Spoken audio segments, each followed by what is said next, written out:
প্রিয় দর্শক, আজকের ভিডিওটি খুবই গুরুত্বপূর্ণ একটি ভিডিও।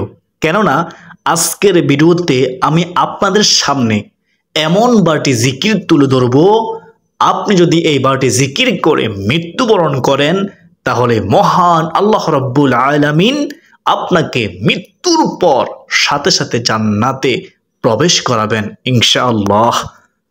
তো প্রিয় দর্শক, আপনাদের কাছে আমার একটি অনুরোধ হলো, ধৈর্য সহকারে আপনি পুরো ভিডিওটি দেখুন ইনশাআল্লাহ। তাহলে আপনি জানতে পারবেন কোন বারটি জিকির করলে মহান রব্বুল আলামিন অত্যন্ত খুশি হন এবং মৃত্যুর পর আপনাকে জান্নাত দান করবেন। তাহলে চলুন প্রত্যেকটি জিকিরের কথা আপনাদের সামনে তুলে ধরি। এক নম্বর হলো, সুপ্রিয় দর্শক, সর্বপ্রথম আলোচনা করব খুবই ছোট এবং খুবই পরিচিত একটি জিকির সুবহানাল্লাহ। সুবহানাল্লাহ সম্পর্কে একবার হযরত ওমর রাদিয়াল্লাহু তাআলা আনহু হযরত আলী রাদিয়াল্লাহু তাআলা আনহুর নিকট প্রশ্ন করেছিলেন, আমরা লা ইলাহা ইল্লাল্লাহ এর অর্থ জানি, কিন্তু সুবহানাল্লাহ এর তাৎপর্য কি আমরা জানি না। তখন হযরত আলী রাদিয়াল্লাহু তাআলা আনহু জবাব দিয়েছিলেন, আল্লাহ তাআলা এই বাক্যটি নিজের জন্য পছন্দ করেছেন এবং তিনি এই বাক্যটি দ্বারা সন্তুষ্ট হন, খুশি হন। এই বাক্যটির জিকির আল্লাহ তাআলার মহান দরবারে অত্যন্ত পছন্দনীয় জিকির সুবহানাল্লাহ। অর্থাৎ যে ব্যক্তি সুবহানাল্লাহ সুবহানাল্লাহ জিকির করে তার প্রতি মহান আল্লাহ রাব্বুল আলামিন সন্তুষ্ট থাকেন। হযরত সাদ ইবনে আবি ওয়াক্কাস রাদিয়াল্লাহু তাআলা আনহু বলেন, আমরা রাসূল সাল্লাল্লাহু আলাইহি ওয়াসাল্লামের নিকট ছিলাম। তিনি বললেন, তোমাদের কোনো ব্যক্তি প্রত্যেক দিন 1000 নেকি অর্জন করতে সক্ষম কি? তোর মধ্যে একজন বললেন, আমাদের মধ্যে কোন ব্যক্তি কি হবে 1000 নেকি অর্জন করবে? তখন রাসূলুল্লাহ সাল্লাল্লাহু আলাইহি ওয়াসাল্লাম বললেন, ও আমার সাহাবীরা শোনো মনোযোগ দিয়ে, 100 বার সুবহানাল্লাহ বললে তার জন্য 1000 নেকি লেখা হবে, অথবা 1000 পাপ মোচন করা হবে। আল্লাহু আকবার। মুসলিম শরীফ ও মেশকাতের মধ্যে এই হাদিসটি রয়েছে। তো পরিশেষে আল্লাহ তাআলার পবিত্রতা বর্ণনা করেছেন ফেরেশতারা, যার বাস্তব শিক্ষা কোরআনুল কারীমে তুলে ধরা হয়েছে।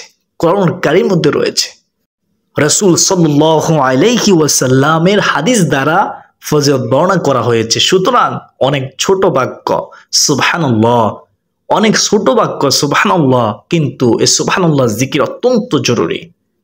আল্লাহ তাআলা সমস্ত মুসলিম উম্মাহকে এই সুবহানাল্লাহ জিকির করার তৌফিক দান করুন। সকলে বলি আল্লাহুম্মা আমিন।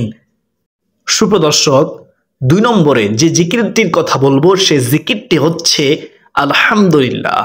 আলহামদুলিল্লাহ আলহামদুলিল্লাহ অর্থ হচ্ছে মহান রব্বুল আলামিনের শুকরিয়া আদায় করা। মহান রব্বুল আলামিন পবিত্র কুরআনুল কারীমে ঘোষণা করেন, আমার যেই বান্দাবান্দি আমার নিয়ামত পেয়ে শুকরিয়া আদায় করে না, আমি তাদের নিয়ামতকে ছিনিয়ে নেই। আর যদি আমার নিয়ামত পেয়ে শুকরিয়া আদায় করে, কৃতজ্ঞতা জ্ঞাপন করে, তাহলে আমি আল্লাহ তাদের নিয়ামত আরো বৃদ্ধি করে দেই। সুবহানাল্লাহ সুবহানাল্লাহ। তাই প্রিয় দর্শক, যখনই আমরা আল্লাহ তাআলার নিয়ামত ভোগ করব, আল্লাহ তাআলার নিয়ামত আমরা গ্রহণ করব, তখনই বলবো আলহামদুলিল্লাহ, আল্লাহ তাআলার প্রশংসা আদায় করব। আলহামদুলিল্লাহ হাশরের ময়দানে মিজানের পাল্লাকে ভারী করে দেবে। সুবহানাল্লাহ। তাই বেশি পরিমাণে আলহামদুলিল্লাহ জিকিরটি সব সময় করব। 3 নম্বরে সুপ্রিয় দর্শক, তারপরে যে জিকিরের কথা বলবো সে জিকিরটি হচ্ছে লা ইলাহা ইল্লাল্লাহ। এই জিকিরের ফজিলত সম্পর্কে হাদিসে এসেছে, হযরত মুআজ রাদিয়াল্লাহু তাআলা আনহু হতে বর্ণিত, রাসূলুল্লাহ সাল্লাল্লাহু আলাইহি ওয়াসাল্লাম বলেছেন, যে ব্যক্তি খালেস অন্তরে একনিষ্ঠতার সঙ্গে লা ইলাহা ইল্লাল্লাহ বলবে সে জান্নাতে প্রবেশ করবে। মুসনাদে আহমদ শরীফের হাদিস। সুবহানাল্লাহ। হযরত ইতবান বিন মালিক রাদিয়াল্লাহু তাআলা আনহু হতে বর্ণিত, রাসূলুল্লাহ সাল্লাল্লাহু আলাইহি ওয়াসাল্লাম বলেছেন, যে ব্যক্তি একমাত্র আল্লাহ তাআলাকে সন্তুষ্টি করার জন্য লা ইলাহা ইল্লাল্লাহ বলবে, কিয়ামতের দিন সে এমনভাবে উপস্থিত হবে যে তার উপরে জাহান্নাম হারাম হয়ে গেছে। বুখারী শরীফ, মুসলিম শরীফ ও মুসনাদে আহমদ শরীফের মধ্যে হাদিসটি রয়েছে। হযরত আনাস রাদিয়াল্লাহু তাআলা আনহু হতে বর্ণিত, রাসূলুল্লাহ সাল্লাল্লাহু আলাইহি ওয়াসাল্লাম বলেছেন, কিয়ামতের দিন আল্লাহ তাআলা বলবেন, হে মুহাম্মদ সাল্লাল্লাহু আলাইহি ওয়াসাল্লাম, দৃষ্টির মধ্য হতে আপনার উম্মতের মধ্যকার এমন ব্যক্তিকে জান্নাতে প্রবেশ করান যে ব্যক্তি একদিন হলেও ইখলাসের সঙ্গে, একনিষ্ঠতার সঙ্গে এই সাক্ষ্য দিয়েছে যে লা ইলাহা ইল্লাল্লাহ, অর্থাৎ আল্লাহ তাআলা ছাড়া কোনো ইলাহ নেই, এবং সে এর উপর মৃত্যুবরণ করেছে, তার মৃত্যু হয়েছে, আপনি তাকে নিয়ে জান্নাতে প্রবেশ করুন। সুবহানাল্লাহ। মুসনাদে আহমদ শরীফের হাদিস। সুপ্রিয় দর্শক, আমরা দেখতে পেলাম যে লা ইলাহা ইল্লাল্লাহ এর ফজিলত কত মর্যাদা সম্পূর্ণ। আল্লাহু আকবার। আল্লাহ তাআলা আমাদেরকে লা ইলাহা ইল্লাল্লাহ বেশি বেশি বলার তৌফিক দান করুন। সকলে বলি আমিন। 4 নম্বর জিকিরটি হচ্ছে সুবহানাল্লাহ, আলহামদুলিল্লাহ, ওয়া লা ইলাহা ইল্লাল্লাহু ওয়াল্লাহু আকবার। সুপ্রিয় দর্শক, এই কালিমাগুলো আল্লাহর নিকট অধিক প্রিয় এবং নবী করিম সাল্লাল্লাহু আলাইহি ওয়াসাল্লাম বলেন, পৃথিবীর সমস্ত জিনিসের চাইতে এগুলো আমার কাছে অনেক অনেক প্রিয়। সুবহানাল্লাহ। 5 নম্বর জিকির হচ্ছে সুবহানাল্লাহি ওয়া বিহামদিহি। প্রিয় নবী হযরত মুহাম্মদ সাল্লাল্লাহু আলাইহি ওয়াসাল্লাম বলেন, যে ব্যক্তি সুবহানাল্লাহি ওয়া বিহামদিহি প্রতিদিন 100 বার পাঠ করবে, সমুদ্রের ফেনা পরিমাণ সগীরা গুনাহ থাকলেও তাকে মাফ করে দেওয়া হবে, ক্ষমা করে দেওয়া হবে। সুবহানাল্লাহ, সুবহান। সুপ্রিয় দর্শক, 6 নম্বর জিকির হচ্ছে সুবহানাল্লাহি ওয়া বিহামদিহি সুবহানাল্লাহিল আযীম পাঠ করা। নবী করিম সাল্লাল্লাহু আলাইহি ওয়াসাল্লাম বলেন, সুবহানাল্লাহি ওয়া বিহামদিহি সুবহানাল্লাহিল আযীম। এই কালিমাগুলো জিহ্বায় উচ্চারণে অনেক সহজ, কিন্তু মিজানের পাল্লায় অনেক ভারী এবং মহান আল্লাহ রাব্বুল আলামিনের নিকট অধিক প্রিয়, পছন্দনীয়। আল্লাহু আকবার। তাই আমরা বেশি বেশি সুবহানাল্লাহি ওয়া বিহামদিহি সুবহানাল্লাহিল আযীম পাঠ করব ইনশাআল্লাহ।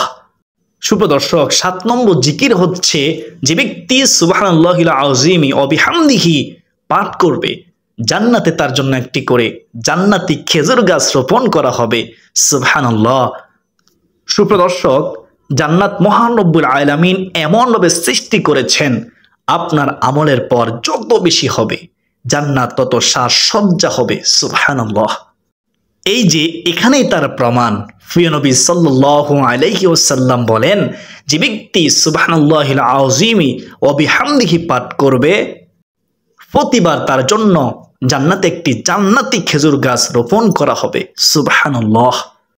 8 নম্বর জিকিরটি হচ্ছে, নবী করিম সাল্লাল্লাহু আলাইহি ওয়াসাল্লাম বলেন, লা হাওলা ওয়ালা কুওয়াতা ইল্লা বিল্লাহ। এই জিকিরটি হচ্ছে জান্নাতে গুপ্তধন সমূহের মধ্যে একটি গুপ্তধন। সুবহানাল্লাহ। যে ব্যক্তি লা হাওলা ওয়ালা কুওয়াতা ইল্লা বিল্লাহ এর জিকির করবে, মৃত্যুর পর সে এই গুপ্তধন পাবে, আর এই গুপ্তধন হচ্ছে জান্নাত। সুবহানাল্লাহ। সুপ্রিয় দর্শক, 9 নম্বর জিকির হচ্ছে, নবীজি সাল্লাল্লাহু আলাইহি ওয়াসাল্লাম বলেন, সুবহানাল্লাহ ওয়ালহামদুলিল্লাহ ওয়া লা ইলাহা ইল্লাল্লাহ ওয়াল্লাহু আকবার ওয়া লা হাওলা ওয়া লা কুওয়াতা ইল্লা বিল্লাহ পাঠ করা। 10 নম্বর জিকির হচ্ছে, প্রিয় নবী সাল্লাল্লাহু আলাইহি ওয়াসাল্লাম বলেন, যে ব্যক্তি আমার প্রতি একবার দুরূদ শরীফ পাঠ করবে, সম্মানের সাথে, মহাব্বতের সাথে আল্লাহ তাআলা তার প্রতি রহমত বর্ষণ করবেন ইনশাআল্লাহ। আর আপনি যে কোনো দুরূদ শরীফ পারেন পড়ুন। প্রিয় নবী সাল্লাল্লাহু আলাইহি ওয়াসাল্লামের উপর দুরূদ শরীফ পড়তে পারেন, যে কোনো দুরূদ শরীফ।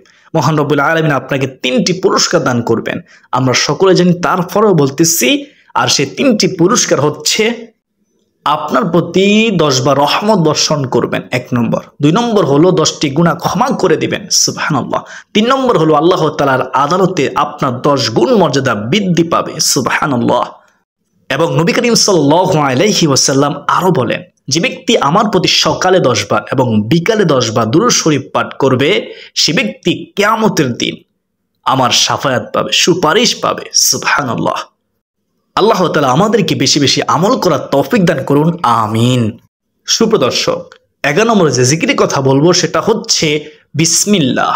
বিসমিল্লাহ এর জিকির।